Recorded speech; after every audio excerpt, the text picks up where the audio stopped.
Bonjour à tous et bon réveil, il est 7h30 en ce mardi matin, mardi 29 janvier. Dans quelques instants, les prévisions météo jusqu'à samedi, avec le retour malheureusement de la pluie, mais le redout, les températures se réchauffent près de chez nous. Et puis l'infotrafic, ce sera dans 7 minutes, très précisément, juste après ces infos.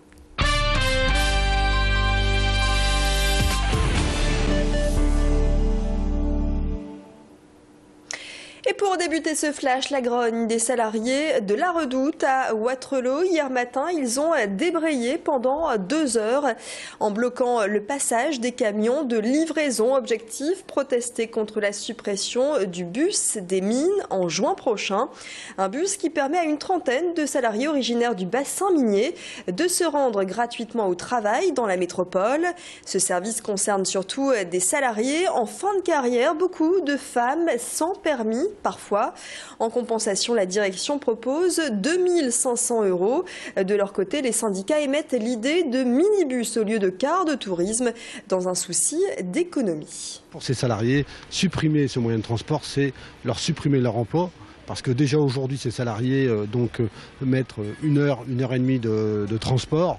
Et demain, s'ils doivent ne plus avoir de transport fourni par la société, c'est les transports en commun, c'est la voiture. Et donc c'est 2 heures et demie de transport le matin et le soir. Et en plus, c'est 250 € au moins de gasoil à payer. Et l'entreprise ne veut pas financer ces frais. Plus de 2000 jeunes se sont rendus à la nuit de l'orientation organisée la semaine dernière. C'était vendredi soir, un succès pour la CCI Grand Lille qui proposait là aux jeunes de rencontrer des professionnels grâce à des séances de job dating, des espaces multimédia ou encore des ateliers pour apprendre à remanier son CV. 20 thématiques étaient abordées pour une meilleure orientation. Beaucoup de jeunes ont fait le déplacement accompagné de leurs parents. Olivier Milleville les a rencontrés. Alors, je suis venue chercher des réponses sur tout ce qui est formation, sur mon orientation que je voulais faire, sur le travail précisément de la petite enfance, donc le domaine que je voudrais faire plus tard. Et voilà. Donc, on a eu un premier rendez-vous avec une conseillère d'orientation, ça c'est sympa. Mais après il faut affiner, c'est pas toujours évident. Par le journalisme, par ERDF, et après des métiers pour s'informer. Le policier, et en haut aussi sur les ordinateurs pour kinésithérapeute. Et donc de pouvoir discuter avec un professionnel en direct, c'est mieux? Ah oui, beaucoup mieux, on a beaucoup plus d'informations directes sur le terrain, les horaires, le salaire mensuel. La région est dynamique en matière de création d'entreprises et pour encourager les vocations des étudiants de la Cato, l'Université catholique de Lille ont invité des entrepreneurs à l'occasion d'une conférence hier soir. Ils ont réussi à monter leur entreprise et font figure de réussite. Alors, ils reviennent sur leur parcours, leurs difficultés, à l'image de Francis Lelon qui propose des ventes de chaussures en ligne.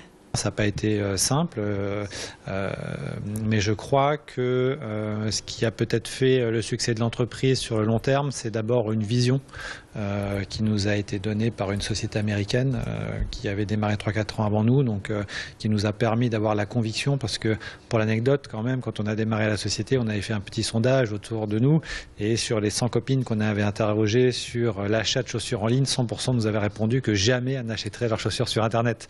Et la preuve qu'il ne faut pas toujours écouter les sondages et que voilà, le marché nous a donné raison.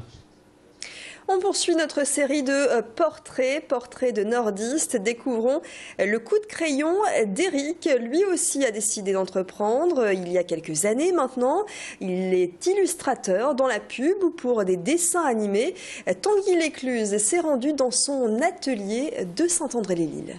Ce coup de crayon, Éric l'exerce depuis 30 ans. Cet illustrateur a travaillé pour des noms qui ont fait son prestige, comme Perrier, Renault ou encore le Club Méditerranée.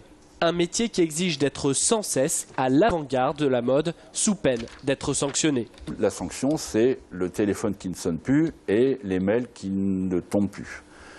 Pour le coup, c'est vraiment un moment très difficile parce que... Vous avez connu ce moment-là? Oui, j'ai eu des périodes comme tous les indépendants de calme absolu. où là, on vérifie tout de même la prise du téléphone pour voir s'il n'y a pas un souci.